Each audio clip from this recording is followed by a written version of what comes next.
OLX. We are going to be discussing um, what really is OLS, why OLS. Then we talk about the assumptions. We also talk about the properties of OLS. Then we call it a day. I hope I've not closed this.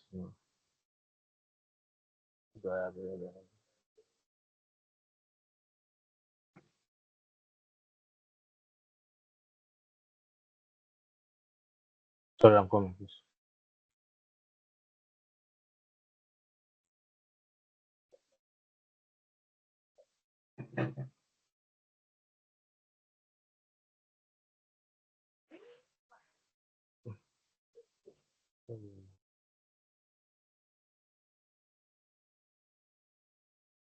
I'm trying to look for the notes they, they gave us initially in class.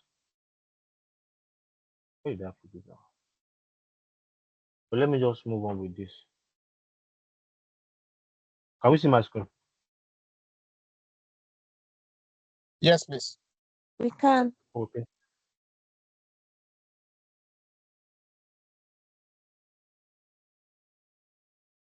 So why OLS? What is OLS? Let's start from there. Basically, the reason why we have OLS is for us to be able to estimate parameters, estimate, test our test our theories with statistical model. As we know, the econometrics combines three fields together: mathematics, statistics, and economics. So, having said that, um, OLS very powerful tool, you know, for a basic layman like us. But as it is, there are advanced methodologies that we can use now. But for a start, OLS is a very useful um, statistical package for us to explore, and that is why we are discussing it today, so that we can know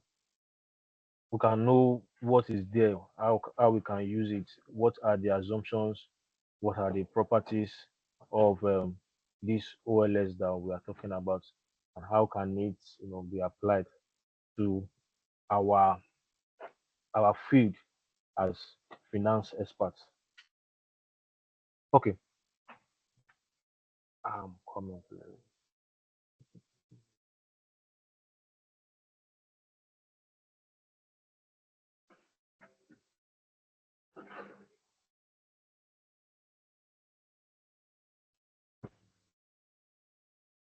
I why am I why am I looking for this thing?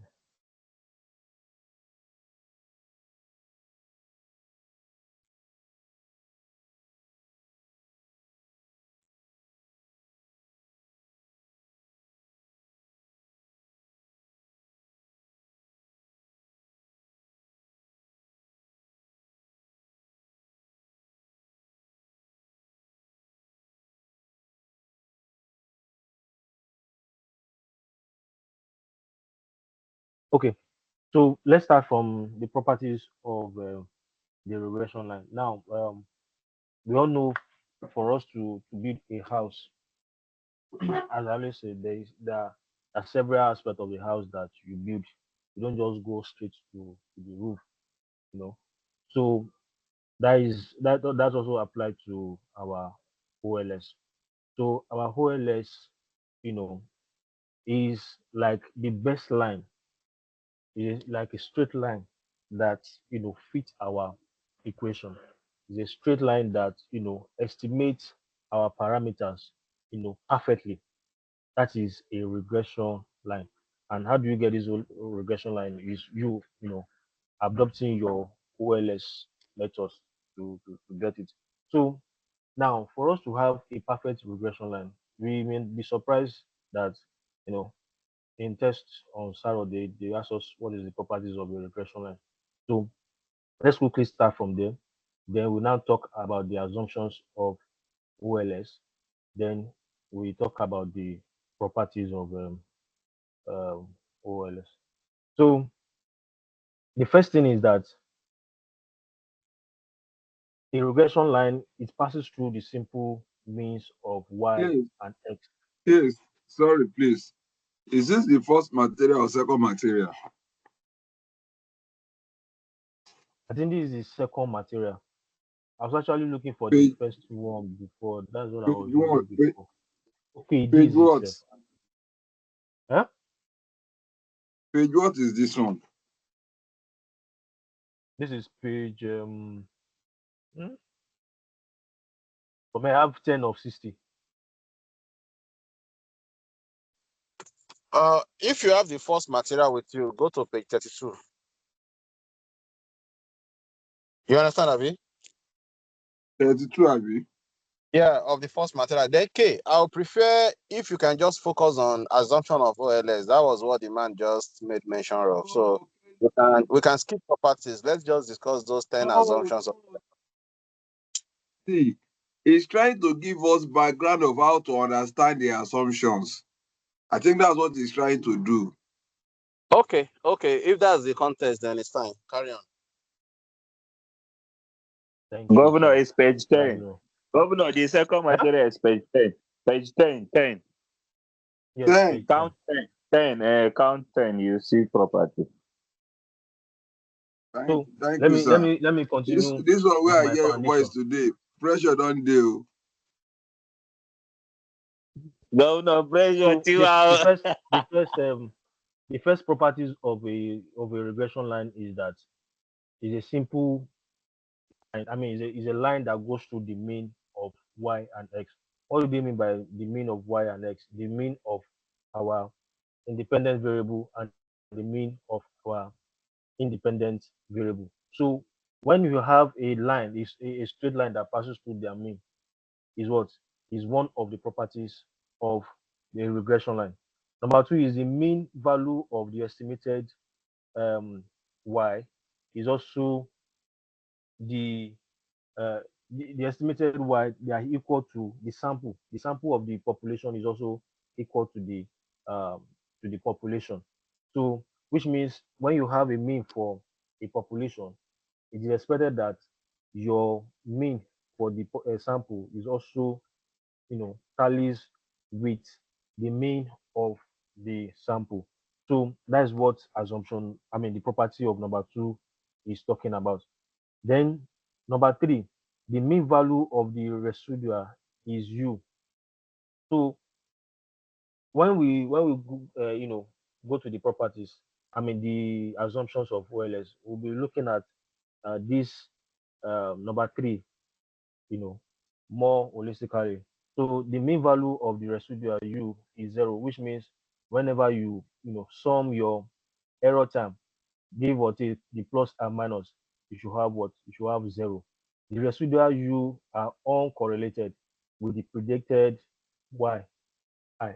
So what that piece is telling us is that the error terms should not correlate with our predicted variable, which means um okay, for example, now we all know that Diron and Kazim, they are what?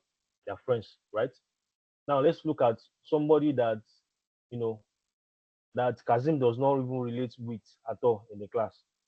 Then you now say that, oh, that Okay, person that the Kazim, and Kazim is stochastic. Oh, error. You. at least you'll be friends for probably over 5 years now, so you can say that that relationship, there's correlation between both of you. At least for you to be able to maintain your relationship for over 5 years, that means you have some certain um variables in both of you that can work together. But when you now say that, oh, somebody that Kazim does not even know in class, you now say, that person used to you know is like Koriko Sun Kazim. Is what is like error. When that person that is not really Kazim friend, you are not saying that they are moving together. That means you are saying that there's a correlation between your error time and the predicted value. I mean the predicted variable. So that is what that piece is telling us. So the property is now telling us that for us to have a, a perfect regression line, there should not be any correlation between your error and the predicted. Then number five is now telling us that the residual of u, the error, are uncorrelated with x.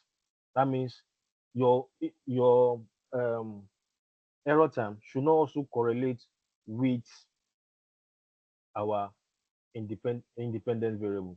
So number four is telling us that there should not be any relationship between our error time and our independent variable.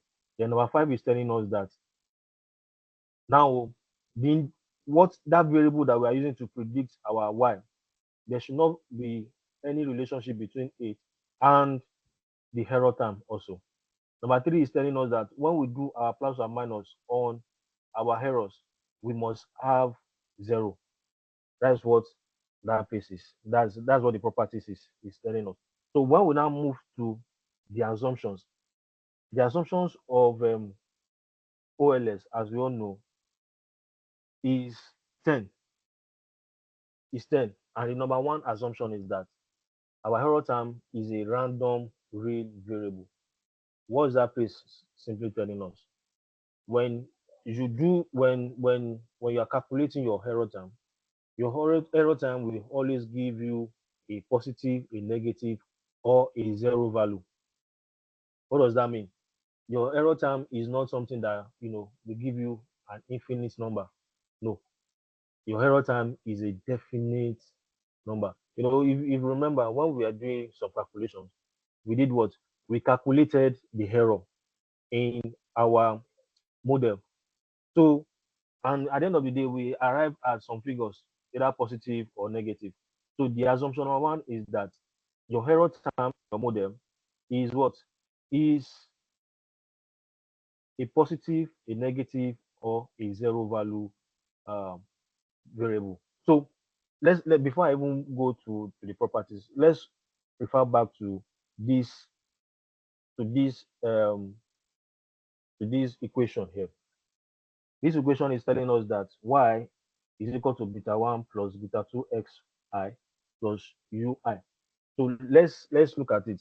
So what that place is telling us is that for this regression equation, our y variable is depending on both the both the independent variable x and the error time. So now remember, Prof was saying that if you have a definite model, which means you will not have any error time, right? But as it is now, this model is what? A stochastic model, because we are introducing our error time into the model. So y, which is what we are trying to explain, bi, which is the intercept, the b2, which is the slope of our equation. In this case, we say that it is the amount, is the multiplier of x, the multiplier of x. So for example, if you say that your b2, beta 2 is equal to 5, x1, which means whatever the value of x is, it is times 5. So for example, if your b2, your beta 2 is 5 and your x is 2, you have what? You have 10 to be the value, to be the coefficient of, I mean, the amount that x is explaining of y. At 10, number 10 is what? Is what x can explain on y. So the error time, as we said, is the deviation from our what? Our normal. If you remember from the properties, we said that a regression line should pass through the mean of what? Of y and x. So what this place is now telling us is that this first assumption is telling us that u, which is a random variable, is the deviation from our normal mean of y and x. Are we getting it? Is what is a, no- a is a variable, a random variable, which is either plus or minus from our mean of y and x. So the second assumption talks about zero mean value of disturbance. Zero mean value of disturbance. Given that x, as the first assumption is that our our error term is what is a random variable. Then the second one is now trying to tell us that the mean of x, I mean the mean of our error term should be equal to zero. That's what this place is. That's what we can write here symbolically. So let's try and look at this symbol. Because the truth is that they can give us these symbols and say, okay, what does this symbol really represent? There's another aspect that we can expect the question from. So when you see EUIXI is equal to zero, simply means that the expected um, error term to our x, when you take the mean of it, you should have zero.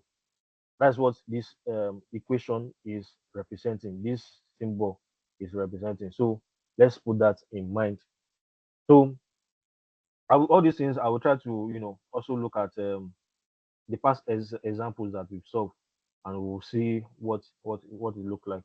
So the third assumption is homoscedasticity or equal variance of view.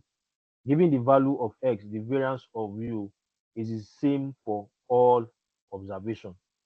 That is, the conditional variance of view are identical constant in each period. So what this place is telling us is that the variance for all our error term should be equal. Now, if there is what? If there is no equality in the variance, that's where we have the problem.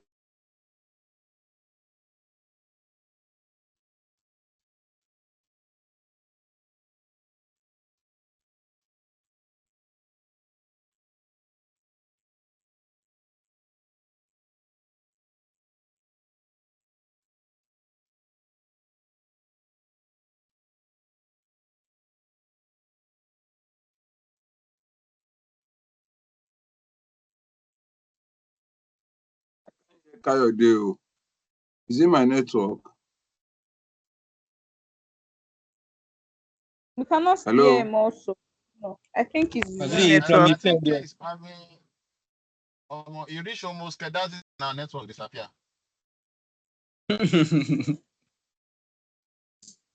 Let's hold on for him, he will connect.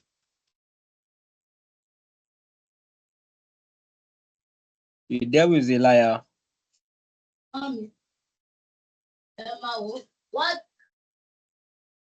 And yeah, I don't know.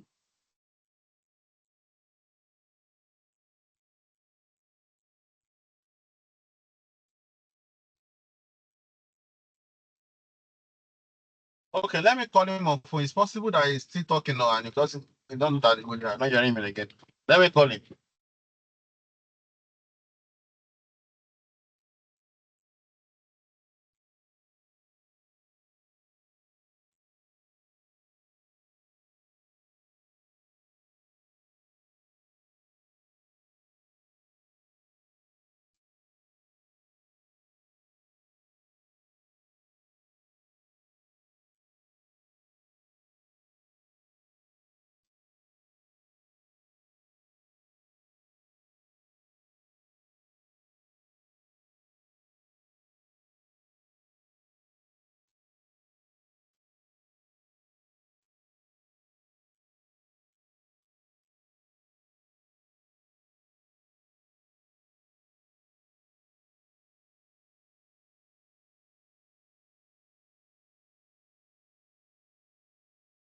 Okay, K will disconnect and join. I did not even know that we are not hearing him. He was just teaching himself.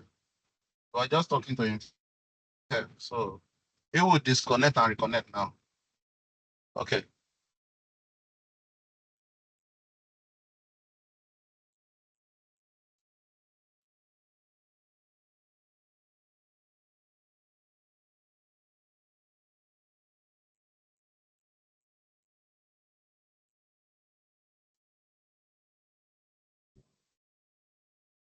Hello, can we hear me? Yes, we can hear you now. Eh, sorry, uh, please, where did you hear me?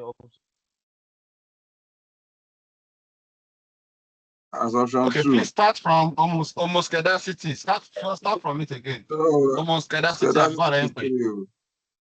3. Let him start from 2, please. Seriously,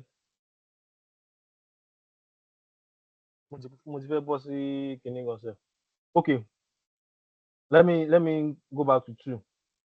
What number 2 assumption is telling us is that there should be a zero mean value of our disturbance, which means that whenever we draw our error, I mean our line, whatever dispersion that we have from the mean of x and y, they must all converge to give us 0.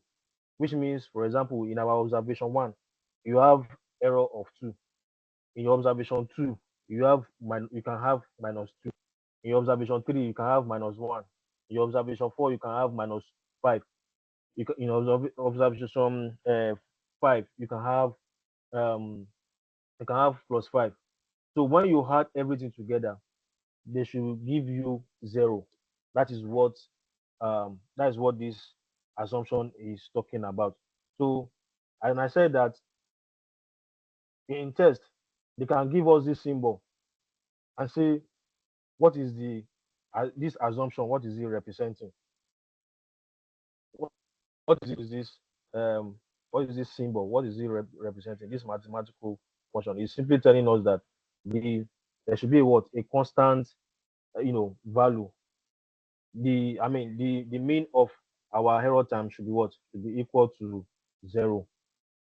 So moving to assumption 3, homoscedasticity uh of u, or equal variance of u.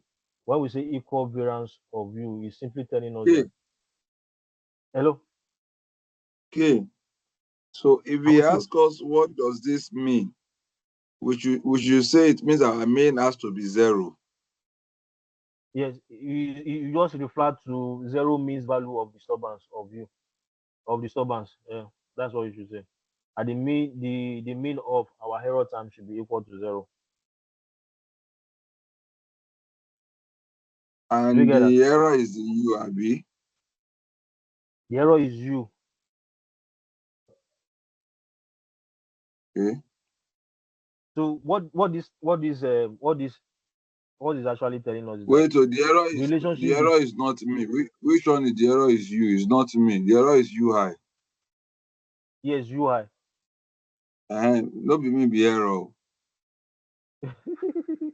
Okay, the error ui ux. So it should be what? It should be equal to 0.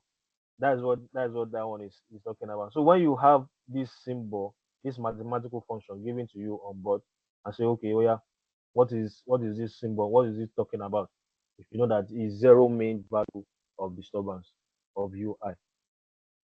So assumption 3, homoscedasticity or equal variance of u, as I explained, is that the variance between all your observations, the errors in your observations, they should be equal to, they should be constant. They should be equal. When you do the calculation of the variance, they must be equal. If they are not equal, then you have heteroscedasticity in your model. You have a problem of heteroscedasticity. That's what it means. So, looking at the symbols again, I'm trying to be particular about all these symbols because he was trying to write some symbols on the board the other time. So let's also pay attention to the symbols. Now, var uix, Does it which mean we must know this symbol of and?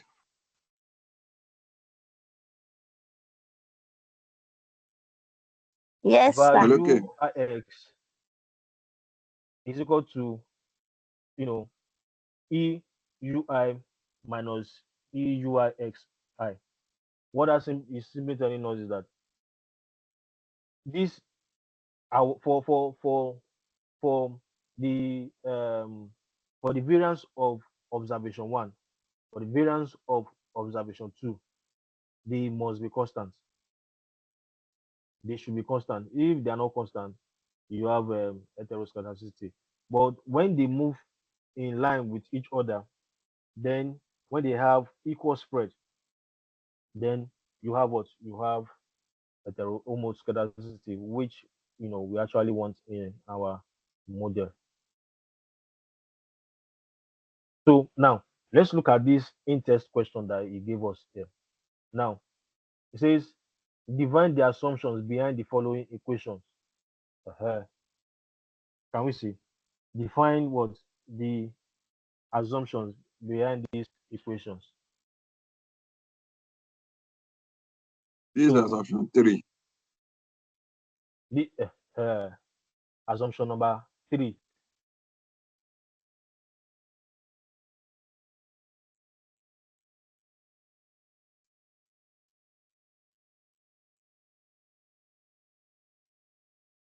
Is it 3?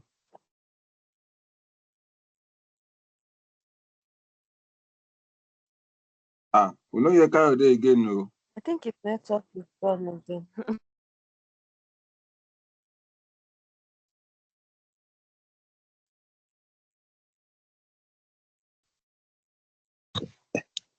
Governor, are you under Hmm? pressure?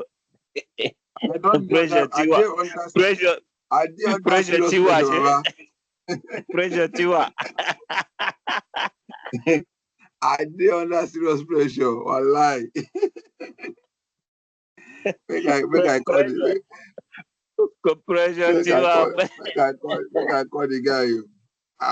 Call her. You must finish this thing, no.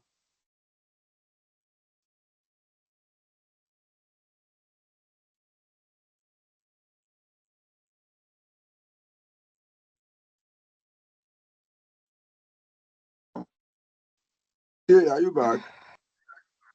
If they want to show me shege this night, I refuse. I, What did you I want? even wanted to call you.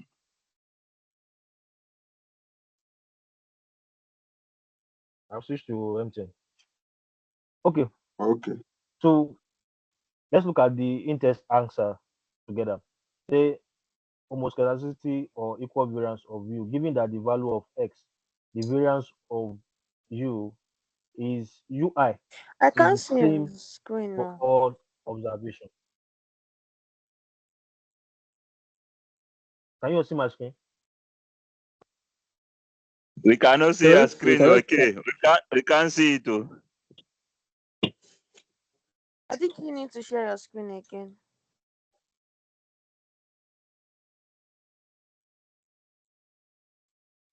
Sorry, you can continue. Since you are seeing from the materials now. No, let us be saying what he's sharing, please, so that we can relate it Can you see with now? what we have in our hand. Can we see now? We can see. Okay, you can see now. Okay. So he gave us these equations and he's asking us that what does it mean? For the first one is what I'm trying to speak to. Equal variance of u. As I said before, the our error term, they must have equal variance for us to have homoscedasticity. Um, the conditional variance of ui are identical.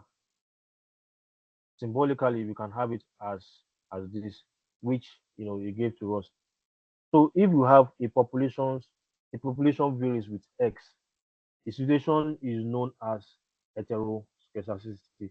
So now the first equation that he gave us, this equation here, right, is for the assumption. Then this second one is when the assumption does not hold. You understand what I'm trying to say? Did we notice the difference between the equation at all? I can't see the difference, though. You can't see the difference. Okay. The second one is having 1 under Abi. It's having I. I under Abi. Yes. So And that whenever means it's you not when you equal have, to 0. it's not that it doesn't mean that it's not equal to zero. What it means is that there are other numbers aside from it's not just one number. If you look at the first equation, it's not having a high because it is assumed that it's constant for all observations. Are you getting it now? But for this Okay. mass square here, is having high, which means that you can have other values that this is covering. So that's what he explained here. That hello, I'm with you. because I thought somebody is saying something.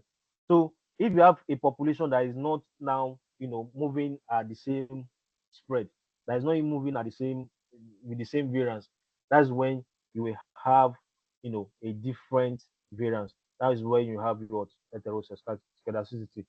So, we go if I come in. Okay, so do we understand that question and the answer? This might be a question that we ask also. So let's discuss it very well now. Any question from it? Okay, can you hear me? Can you please retake it? I mean, the answer. Yeah?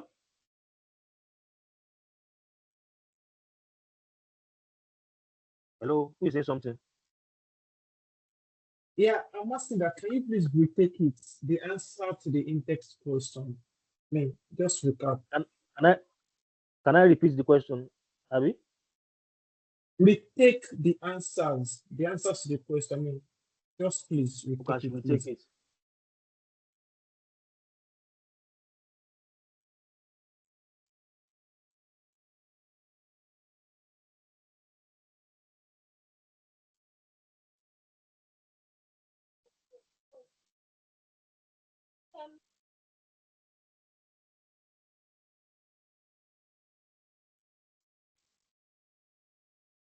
So the first question, I mean the first answer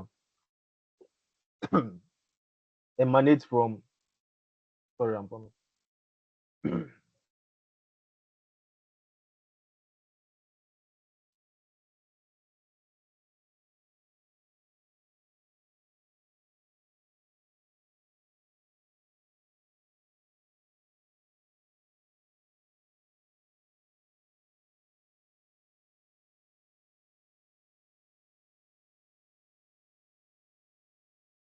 Kayode, you are muted. Yes, yes. I couldn't hear very well, so I went for earpiece. Can you hear me? Yes. Can we hear me? Okay, okay. All right, thank you. Sorry for the breaking transmission. So the first equation that we are given here emanates from our third assumption. And our third assumption is telling us that homoscedasticity or equal variance of view. What that simply is telling us is that when we calculate the variance of all our error terms, it should give us the same thing. There shouldn't be any deviation between them. But if there's any deviation between them, we have the problem of heterogeneity. That is what the third assumption is telling us. We have what? A problem of heteroscedasticity. Now, for the question, we're given, you know, this mathematical function, this equation, which says that u high square of xi should be equal to um, our variance, right? Now, the second equation is telling us that the first assumption did not hold because we have a what? A variance for a particular what? A particular error term, which means that we have multiple variance in our estimation in our model of u. So from the answer here, that is what the answer basically speak to. So the condition, that is the conditional variance of UI, are identical, and that's why we have the symbol specified as this. Now, you now say we have population. If we have population varies with x, that is our error time is varying with what, with our x, then the problem is now known as what, heteroscedasticity, or unequal spread or variance. Symbolically, we can now define it as this. Do you understand? We can now define it as this. Now, does it explain your question, BBM? Or you still want me to probably throw more light on it? Yes, yes. I think I'm fine. Thank you. So when you have a sigma square high, it simply means that the variance are not equal. But when you don't have the when you don't have the high in the equation, then you know that it is equal, which means they are moving the same direction. There is no divergence between them. They are equal. So for the fourth assumption, it says that the error time has a normal distribution. We all know how our normal distribution looks like a bell shape. So that is how our distribution should take. It will be like a bell shape, symmetrical between about the zero means. So what that is simply telling us is that our error time should be close as much as possible to our mean. Our error time should be what?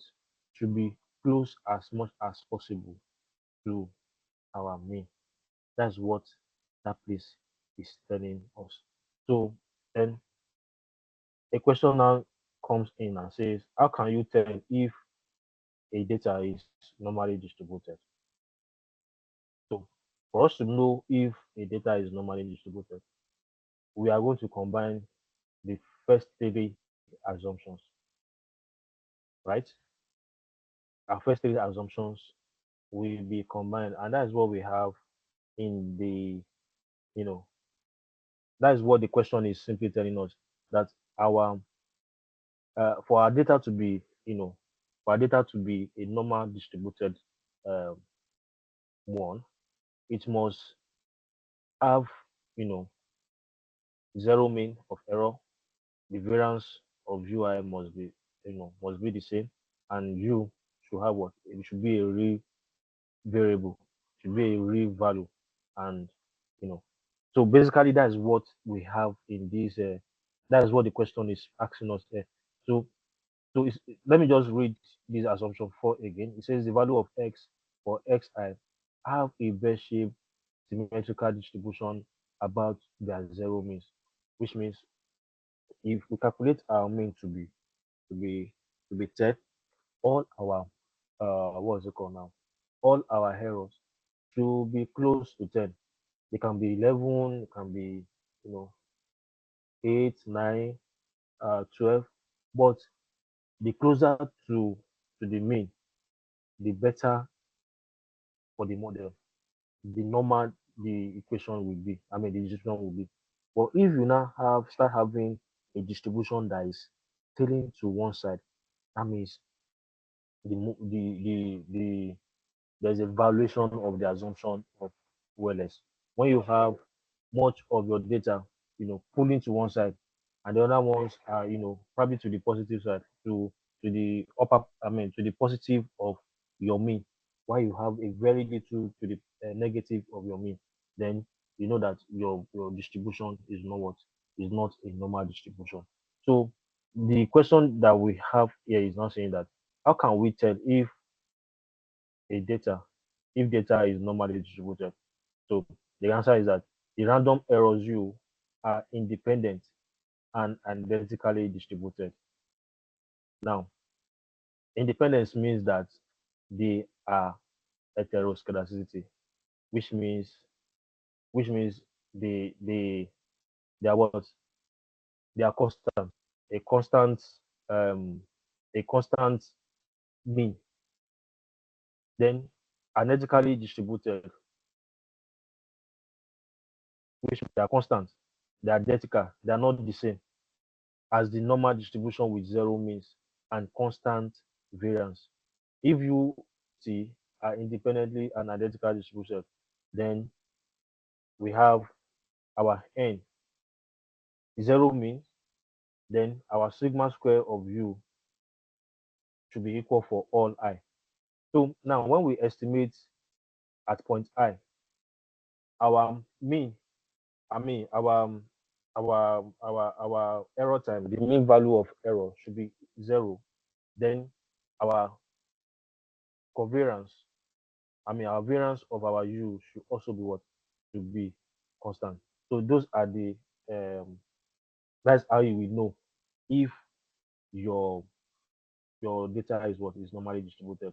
You have a zero mean and you have what? A constant variance. Do you understand or any question on it?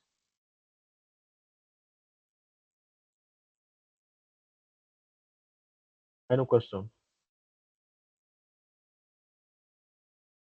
There are no more question. Let's proceed to assumption number 5. Assumption number 5 is telling us that no autocorrelation between the disturbances. Now, given the value of x values, given two x values, xi and sj, xi should not be equal to sj. So the correlation between any two ui and uj should be zero. Now, this place is talking about correlation, the correlation between two um, two two variables. Now, this assumption basically speaks to when you have a multiple regression, because when we have a simple linear regression, we can only have one x, is it not? We can only have one x.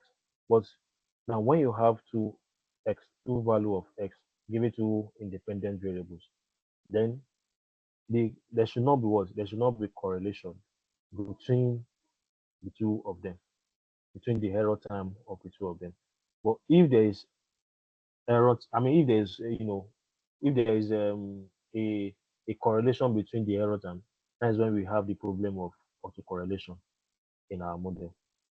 So for a for a normal uh, regression, part of the assumption is that there should be no autocorrelation, which means that the error time should not be moving in the same direction. Two for two different observations, they should not be moving in the same direction, and that is what you have here.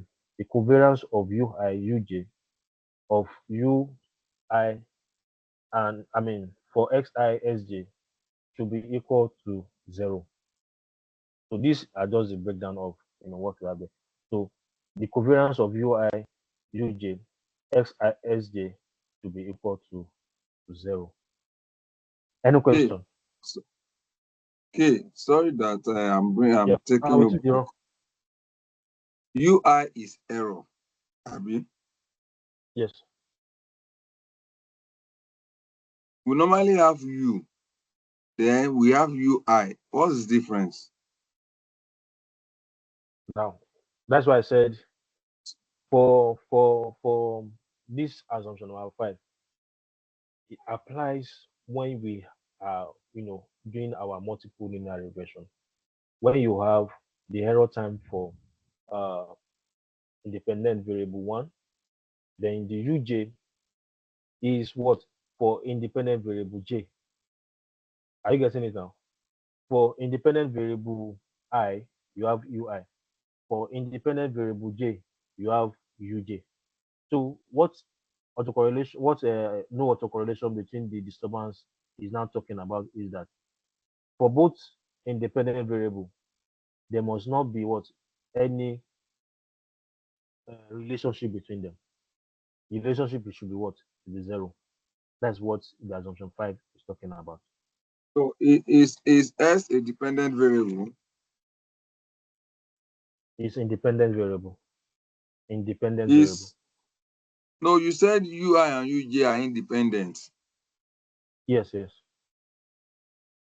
Is That's why I said so this. X That's why.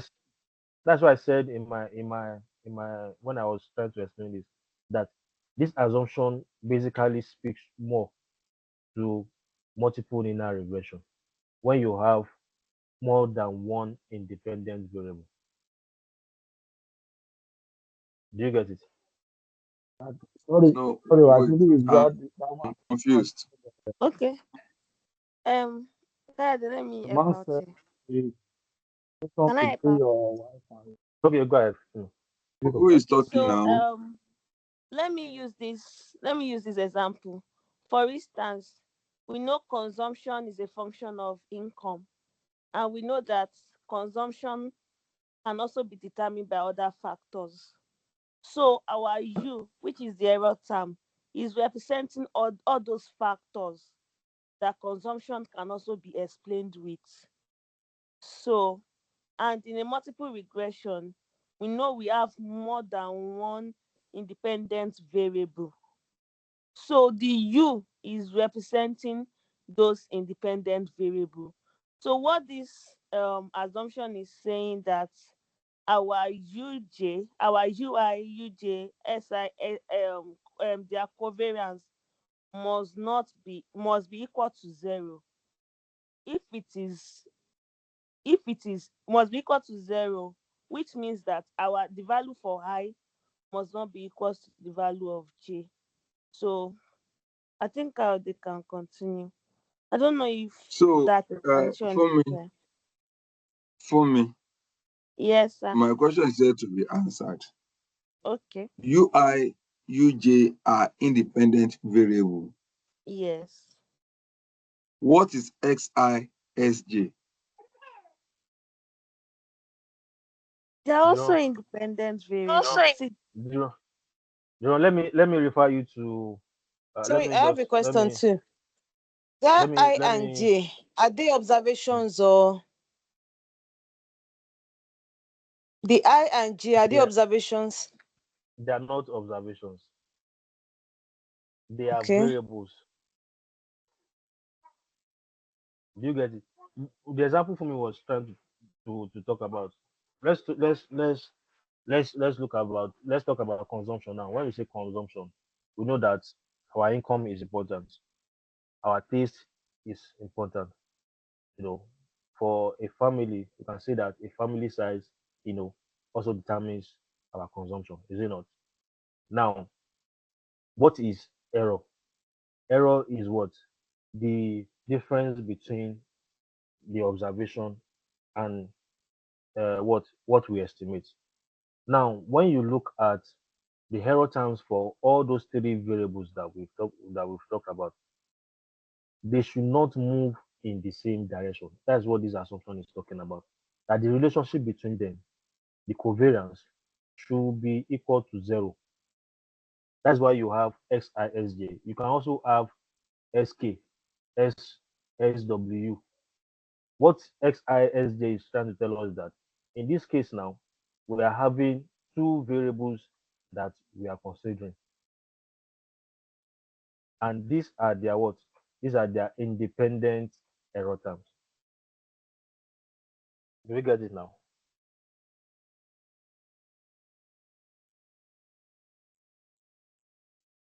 Can anybody hear me?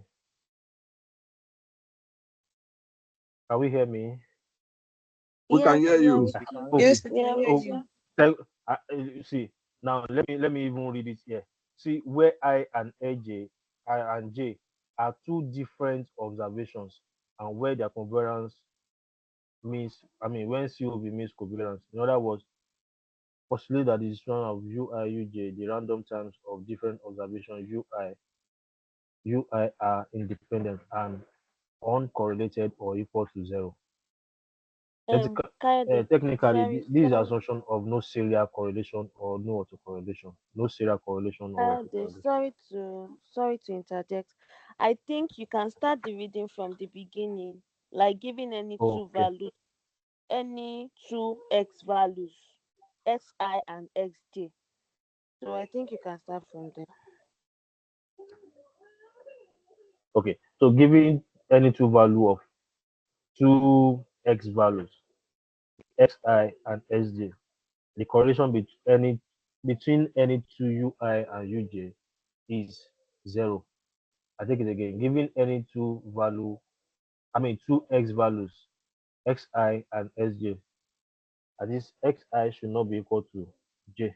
The correlation between any two ui and uj is 0. Do we understand it now? Or is it me that I'm getting it wrong? Which one? Let's talk.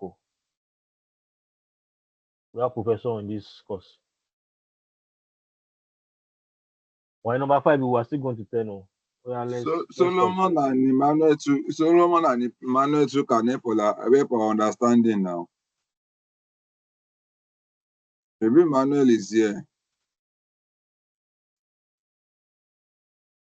Emmanuel is not here. What's he law? O join tẹ́lẹ̀. Okay. No, Does Solomon wants to say anything? Okay. Just Yeah, try and run us through the assumption. Run us through the 10 assumption, explain it the way you can explain it. I believe everyone will read up before we have another session. I think another person is teaching us the same course tomorrow, Abby. So run us through this 10 assumptions. So when we are discussing it with the second facilitator tomorrow, I believe we will be able to relate. I'm sure many of us, this is the first time we are seeing all this. Even when they are teaching us in class, it was like somebody's writing Arabic on the board. So just try and take it easy with us. Run us through the 10 assumption.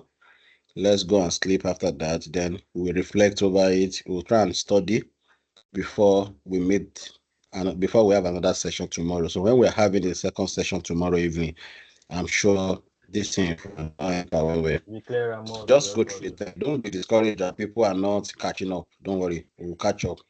Just run us through the 10 assumption. Explain it the best way you can explain it. Thank you. All right. So number 6 is between ui and xi.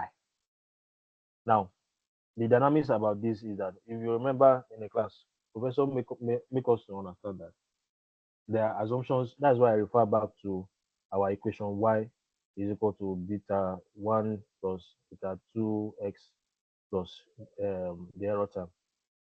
Now, we have assumptions that speaks basically to the relationship between our error term and the independent variable.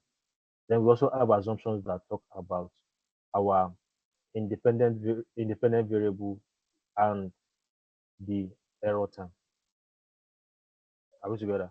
So this assumption 6 is an assumption that talks about the covariance between our error term and independent variable.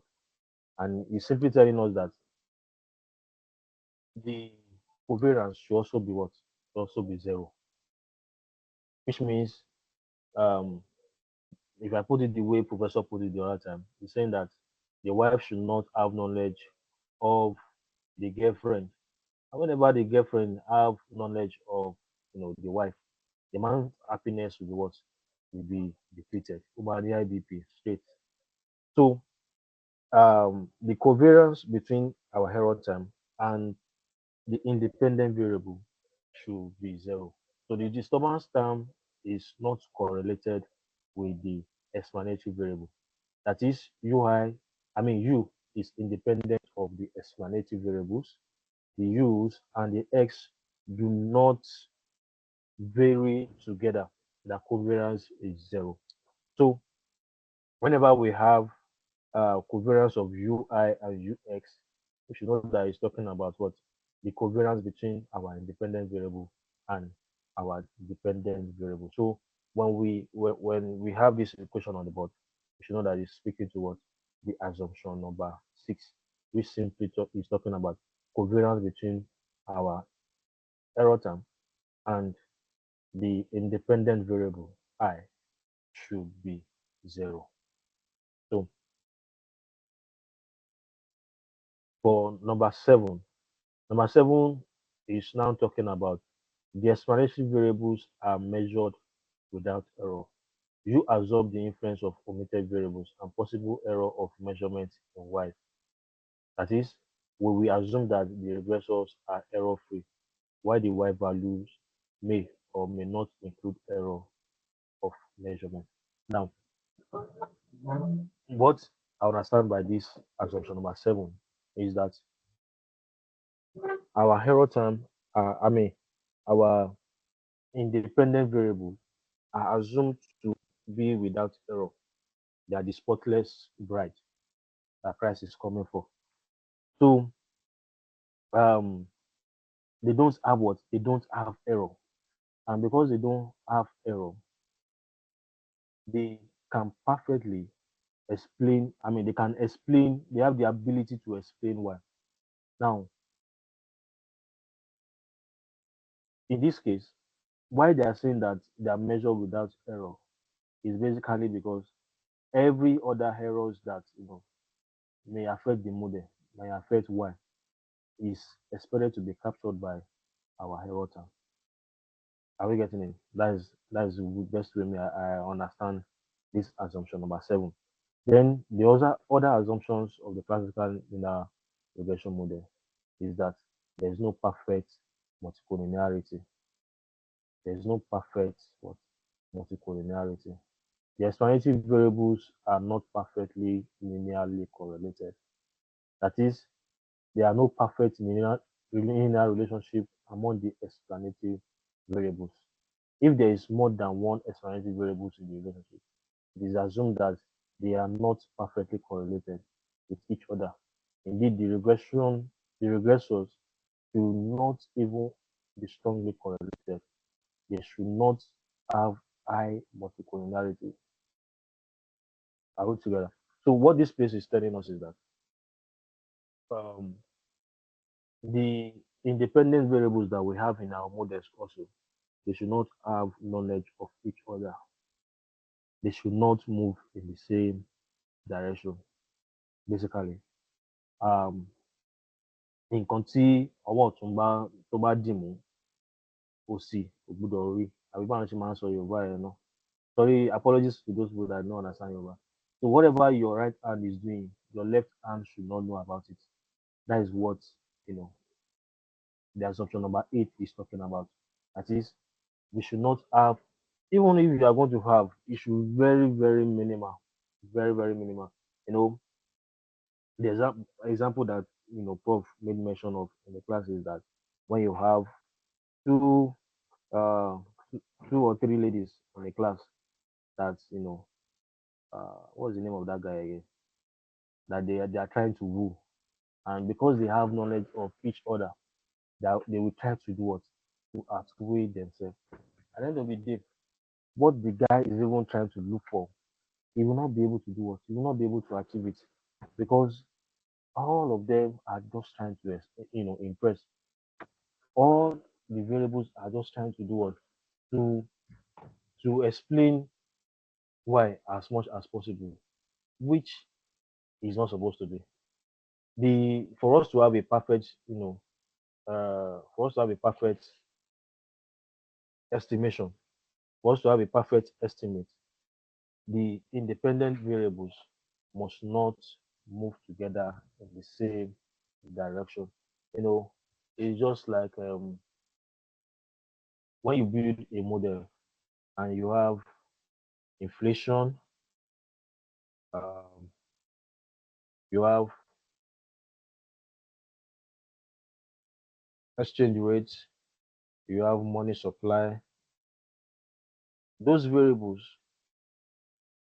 those variables that I mentioned now, inflation, exchange rate, money supply, they can be affected by what? By our interest rates, right? So if we now include interest rates in this model, you see that they will be giving you a spurious uh, estimate because if you increase the value of interest rates, it have effects on what? On inflation. It will have effects on your exchange rate. It can have effect on your money supply. Are we together? So when you now include interest rate in this model, you can now say that there's a correlation between the four of them because our interest rate can determine what is happening to our inflation, can determine what is happening to our money supply. So for us to have a perfect model, for us to have one of the assumptions is that there should be no perfect multicollinearity. So even if there's going to be a movement between these observations, it should be as minimal as possible. The assumption number 9 is now saying that the model is correctly specified. Alternatively, there is no specification bias or error in the model used in empirical analysis, as we discussed. Now, when you are specifying your model, as I was trying to say in assumption number 8, if you have inflation, then if you have interest rates in your model with inflation, with money supply and all those things, then you are not specifying your model correctly. So one of the assumptions is that you should specify your model correctly. There shouldn't be bias or error in the model in the empirical analysis. So um moving to the last one. The last one is now talking about the macro variables should be correctly aggregated. The y variables. Now, for let me go back to assumption number 9. For this assumption number 9, we should also take note of our signs and symbols. Our sign also matter in this place. Where you have to have um, a plus and you're having a negative, then you know that um, you are not specifying your model correctly. When there is a positive relationship and you say, oh, it's a negative relationship, or probably it's a zero relationship and you're saying it's a positive relationship, then you are not specifying your model correctly. So the assumption number 10 is not talking about the macro variables should be correctly aggregated. What that piece is simply trying to tell us is that all our variables should be aggregated very well. They should not violate this assumption of number 9. When you say they should be correct, they should be correctly aggregated. It means that everything that you are using to explain our y, which is our dependent variables, the variables that we are using to explain it should be able to determine the dependent variable. So, for example, now, children will soon resume back to school, and most things that are on mind of parents now is okay, you want to pay school fees, you want to buy, what's it called? You want to buy books, you want to buy textbooks, and all those things. Then you now include, um, let me say, extravagant birthday party, a lavish birthday party into your model. Are you getting it now? Are they supposed to be in the same bucket? No, they're not supposed to be in the same bucket. That's what that place is telling us, that the variables that we will use to explain your your dependent variable, they should have the power. They should have the power to do what? To explain your uh, dependent variable. And that's what Prof pointed out to that. When you now do the R square of this your equation, when you do the R square and you are having you know R square that is less than 20%, you understand that you ask yourself that this you will now be telling yourself that, oh, these variables that I've used to explain this my dependent variable, they have no explanation. They cannot explain your dependent variable very well. But when you have a correlation of within 70% and above, then you say that yes, you have been able to aggregate your variables correctly, because Your variables that you have chosen to estimate your data are capable of strongly explaining your dependent variables. Any question before I continue? Any question before I continue? Please Are we continue. together? Yes, sir. So that is the 10 assumptions. Let's quickly run through the 10 assumptions all over again. Let's quickly run through it again. The number one assumption is that our error time is a random real variable. Number two assumption says that the zero mean value of disturbance in you. The mean of the error time should be what? Should be equal to zero. Number three is speaking to homoscedasticity or equal variance of you. When you don't have equal variance, you have the problem of heteroscedasticity, which you need to normalize later. Um, Number four is talking about um the UI as what a normal distribution. Your error time should have what a normal distribution.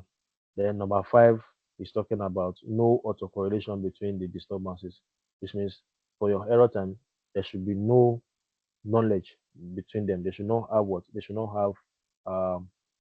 They should not move together in the same direction. Number six speaks to zero covariance between UI and UX. It simply means that your error time should not covary with your independent variable. Then number seven speaks to the explanatory variables are measured without error. It's assumed that your explanatory variables are error free.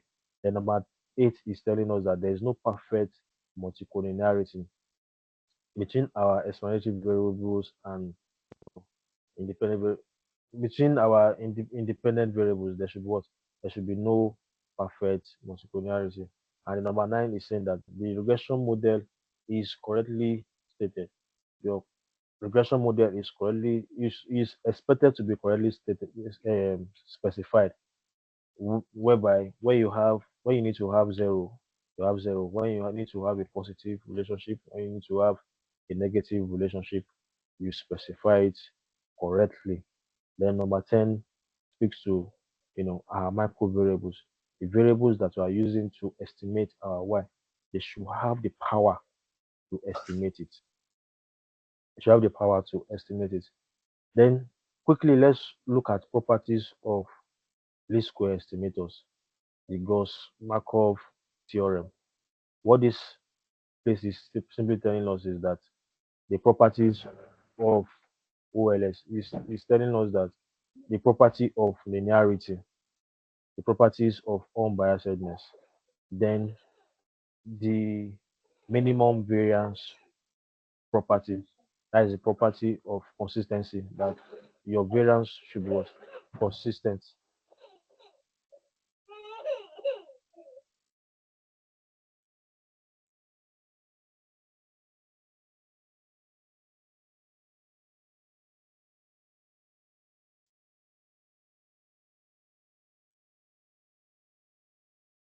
So that should be all for today. I believe for me we touch more um on the on the properties if time permits tomorrow also. Um, but what the number one is telling us is that our model should be linear. We shouldn't be a quadratic equation. It shouldn't be exponential equation. Then the properties of unbiasedness is telling us that the average or expected value is expected to be true, and that is also talking about if you want to go back to the assumption, is part of he is trying to corroborate what we have in number seven, assumption number seven, that our explanatory variables are measured without error. The explanatory variables should be measured without error. So one of the properties is that it should be what? It should be unbiased. first linear unbiased estimator. That is blue. The minimum variance is telling us that our estimator should not be biased. They should be constant. They should be they should be what? They should be constant. So is there any question before we close today's class? Hello, Mr. Any K. question? Yes, K. I have a question. I have a question, K. Okay, Hello? let's ask. Yeah. K, how do you think he can the prof can ask us questions from other assumptions, like that's assumption 8, 9, and 10? So Hello, K. someone like me now, I'm with you. Someone like me How do you now, think he I'll can ask question? Okay.